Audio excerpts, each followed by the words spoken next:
কেমন আছো তোমরা সকলে? নিশ্চিত সকলে ভালো আছো। আজ তোমাদের জন্য আরো এক নতুন গল্প নিয়ে এসেছি, জামাইয়ের অর্ধভোজন। রাজসভা শুরু হতেই রাজামশাই বলেন, প্রতিবারের ন্যায় তো এবারেও জামাই ষষ্ঠী চলে এলো। কি ব্যাপার গোপাল, এবারে তুমি জামাই ষষ্ঠী খেতে যাবে না তোমার জামাই আসবে জামাই ষষ্ঠীতে খেতে? অমনি সঙ্গে সঙ্গে মন্ত্রী মশাই বলে, রাজা মশাই আপনি জানেন না, গোপালের খাওয়ার দেখে ও গোপালের শাশুড়ি তো ভয় পেয়ে গেছে, তাই গোপালকে জামাই ষষ্ঠীতে নেমন্তন্ন করে না। রাজা মশাই বলে, তাই নাকি গোপাল? গোপাল বলে, রাজা মশাই কি জানি মন্ত্রী মশাই কোথা দিয়ে খবর পেল। মন্ত্রী মশাই মনে বাড়িতে এসে আড়ি পাতে, কাদের ঘরে কি কথা বলছে না বলছে ওগুলো মন্ত্রী মশাই আড়ি পেতে এসে শোনে, তাই ওইরূপ করে বলছে রাজা মশাই। রাজা মশাই বলে, মন্ত্রী তোমার খবর কি, তুমি যাবে না? মন্ত্রী মশাই বলে, হ্যাঁ রাজা মশাই, আমি তো সকাল থেকে সারা দিন ওখানে থাকবো আর খাবো, কারণ আমার শাশুড়ি মা তো সারা দিন আমাকে খাওয়াতে থাকে আর শেষে একটা হাজমোলা খাইয়ে দেয়, তাতেই আমার হয়ে যায়। ওদিকে গোপাল বলে, তুমি কিছু দাও না শাশুড়ি মাকে? বলে, না না, ওসব কিছু দিতে লাগে না। গোপাল বলে, আর আপনার তো ওই হাজমলাতেই চলবে, আপনার যা শুটকো শরীর, আপনার খাবার আর কোথা দিয়ে ঢুকবে মন্ত্রী মশাই? মন্ত্রী মশাই বলে, গোপাল তুমি কিন্তু আবার আমার মাথা গরম করাচ্ছ, তুমি জানো না আমি কতটা কি খেতে পারি। রাজা মশাই বলে, এইরূপ করে তোমরা ঝগড়া না করে বরং একটা কাজ করলেই ভালো হয়, জামাই ষষ্ঠীটা শেষ হয়ে যাক, তারপর খাবারের প্রতিযোগিতা করলেই ভালো হবে, তখন দেখা যাবে কে কত ভালো খেতে পারে। তারপর রাজামশাই জামাই ষষ্ঠীর জন্য 2-3 দিন করে ছুটি দিয়ে দেয় সকলকে, সকলে যে যার বাড়ি ফিরে আসে।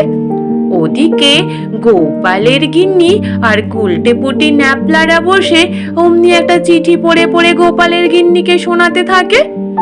ওদিকে পুটি চিঠি বলে, দিদা জামাই দাদা তো এই চিঠিতে লিখেছে জামাই বাবুর ওই পা স্লিপ খেয়ে পড়ে গিয়ে পা ভেঙে গেছে, তাই এবারে জামাই ষষ্ঠীতে আসতে পারবে না জামাই দাদা। ওই শুনে গোপালের গিন্নি কান্নাকাটি শুরু করে দেয়, হায় রে আমার জামাইটা এবারে জামাই ষষ্ঠীতে আসতে পারবে না, হায় হায়। ওদিকে গোপাল তখন ঘরে ফিরেই বলে, কি গিন্নি কান্নাকাটি করছো কেন? বলে, জামাইটা এবারে আসতে পারবে না গো। গোপাল বলে, এই তো খুব ভালো খবর। শুনি গোপালের গিন্নি বলে, তুমি কি করে বলছো এটা ভালো খবর? জামাই বাড়িতে আসতে পারবে না আর তোমার সেখানে খারাপ লাগলো না, তুমি ভালো খবর বলছো? বলে, হ্যাঁ গিন্নি, তাহলে তো আমার পথটা প্রশস্ত হলো, এইবারে আমি যাব জামাই ষষ্ঠীতে শ্বশুর বাড়িতে, আর আমার জামাইয়ের জন্য ফল মিষ্টি খাবার সব পাঠিয়ে দেব। গোপালের গিন্নি বলে, ও বুঝেছি বুঝেছি। তারপরের দিন সকাল হতে গোপাল গিয়ে পুটির সাথে দেখা করে বলে, পুটি রে তোর বাবাকে পাঠিয়ে দিস তো। তারপর পুটি বলে, বেশ বেশ বাবাকে পাঠিয়ে দেব। তারপরের দিন সকাল হতে গোপাল মিষ্টির হাঁড়ি নিয়ে সাজুগুজু করে জামাই ষষ্ঠীতে নেমন্তন্ন খেতে বেরিয়ে পড়ে। পথে যেতে যেতে বলে, গিন্নি কি ভালো করলাম তো, পুটির বাবাকে দিয়ে জামাইয়ের বাড়িতে সমস্ত কিছু ফল মিষ্টি খাবার দাবার সবটাই পাঠিয়ে দিলাম, আর আমরা এখন তোমার বাড়ি যাচ্ছি। বলে, হ্যাঁ ঠিক করেছ গো, চলো চলো তাড়াতাড়ি গিয়ে পৌঁছে যায়। তারপর শ্বশুর বাড়িতে পৌঁছে গিয়ে পায়ে হাত দিয়ে প্রণাম করে বলে, মা আমরা চলে এসছি মা, প্রতি বছরই চিন্তা করতে থাকি যে আপনার পায়ের ধুলো নেব। ওদিকে গোপালের শ্যালক বলে, জামাই বাবু আপনি কদিন থাকবেন? গোপাল বলে, এ কি শ্যালক, জামাইকে কি কেউ জিজ্ঞেস করে কদিন থাকবে? এটা একদম ঠিক না। গোপালের শাশুড়ি বলে, না না ও এইরূপ কথা বলতে চাইছে না, আসলে খরচাপাতি করার মতো এখন তেমন টাকা পয়সা নেই তো, ওই চিন্তাতেও হয়তো বলে ফেলেছে, তুমি ও নিয়ে চিন্তা করো না জামাই বাবা জীবন। গোপাল বলে, শাশুড়ি মা, আমি চিন্তা না করলে কে করবে? আপনারও তো বয়স হয়েছে, আমি তো বুঝতে পারছি। তার জন্য আমি চিন্তা ভাবনা করে এসেছি, এবারে আমি অর্ধেক করে খাবার খাবো। গোপালের শাশুড়ি বলে, অর্ধেক খাবার মানে তো বুঝতে পারলাম না। গোপাল বলে, শাশুড়ি মা, আপনি বরং আমার খাবারটা নিয়ে আসুন, আমি দেখিয়ে দিচ্ছি কেমন অর্ধেক খাবার হয়। তারপর গোপালের শাশুড়ি এক থালা ভাত আর তরকারি নিয়ে আসে। গোপাল বলে, ওখান থেকে একটা ভাত তুলুন। একটা ভাত তোলে, বলে, ওই ভাতটাকে অর্ধেক করুন, অর্ধেক করে আমাকে অর্ধেক দেন, আর অর্ধেক ভাতটা রেখে দেন। পরে যখন আমি আবার খাবো ওটা অর্ধেক করে আবার দেবেন, তারপর আবার যখন খাবো তার অর্ধেক করবেন। আর যদি অর্ধেক যদি না করে আমাকে দিতে পারেন, তাহলে আমি মনক্ষুণ্ণ হব, তখন আমি যা চাইবো তাই খেতে দিতে হবে শাশুড়ি মা। শাশুড়ি তখন বলে, না না, দেখো আমি ঠিক অর্ধেক করে নিয়েছি, এই নাও তুমি অর্ধেক ভাত। তারপর গোপাল ওই অর্ধেক ভাত নিয়ে গলায় দিয়ে তারপর জল ঢেলে খেয়ে নেয়। খেয়ে নিয়ে অমনি বলে, এই তো আমার পেটটা পুরো ভর্তি হয়ে গেল গো গিন্নি, এইবার আমি যাই, তোমাদের বাড়ির চারিদিকটা একটু ঘুরে আসি।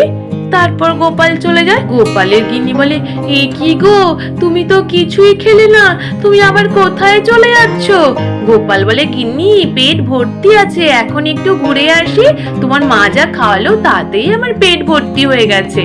ওদিকে গোপালের শাশুড়ি মনে মনে ভাবে, আমি ভাবতাম আমার জামাই খুব বুদ্ধিমান, কিন্তু ও যে কি বোকা, খুব ভালোই হলো, আমার খরচাটাও বেঁচে গেল। ওদিকে গোপাল বাইরে বেরিয়ে ওখানকার পাড়ার এক খাবারের দোকানে গিয়ে দোকানির সাথে কথা বলতে থাকে।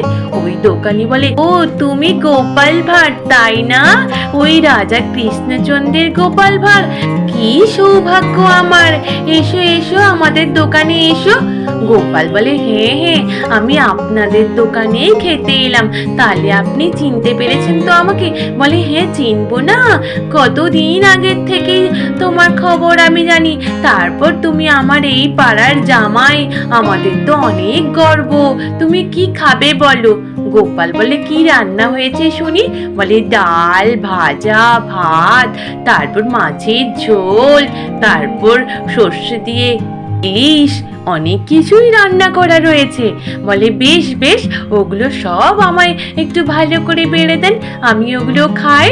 গোপাল তারপর বলে, আচ্ছা দাদা, আর একটা কথা বলি, আমি তো এখন দুদিন এখানে থাকবো, আমি দুদিন সকাল বিকাল রাত্রি এখানটায় খাবো, কারণ শাশুড়ি মায়ের তো বয়স হয়ে গেছে, উনি তো পারেন না, তারপর গিন্নিকেও নিয়ে আসেনি, তাই ভাবলাম আপনার দোকানে খেয়ে নি, আর আপনার কত কি হলো একটু আমায় বলে দেবেন।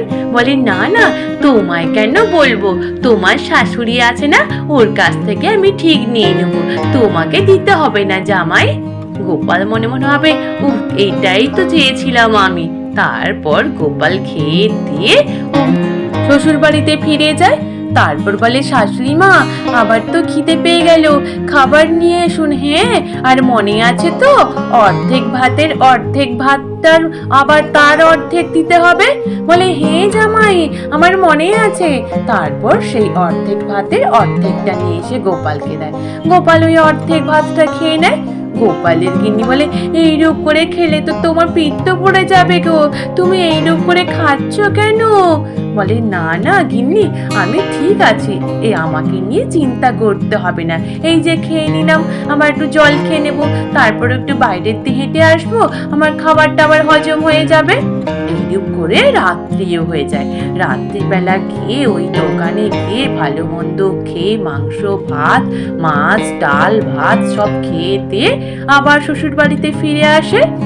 পরের দিন সকাল হতেই গোপালের শাশুড়ি জামাই ষষ্ঠীর সব আয়োজন করে ফোঁটা দিতে বসে। জামাই ষষ্ঠীর ফোঁটা দেওয়ার সঙ্গে সঙ্গে জামাইকে আশীর্বাদও করে দেয়।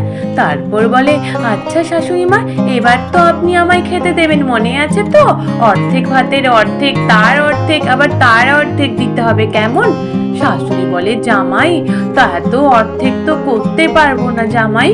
বলে তাহলে তো আমার শর্ত তো আপনি ভেঙে দিলেন, আমার তো মনক্ষুণ্ণ হলো, এখন আমি যা খেতে চাইবো তাই এখন আপনাকে দিতে হবে। গোপালের শাশুড়ি মা বলে, কি খাবে জামাই? বলে, এখন আমাকে সোনা মুগের ডাল আর ভাজা, সঙ্গে পোস্ত, তারপর খাসির মাংস, মাছ, মিষ্টি, পাঁপড়, দই, এমনকি আম, সবটাই আমায় দিতে হবে। তারপর গোপালের শাশুড়ি বেচারার সব কিছু আয়োজন করে গোপালকে খেতে দেয়, আর গোপাল পুরো কবজি ডুবিয়ে পেট ভর্তি করে খেয়ে নেয়।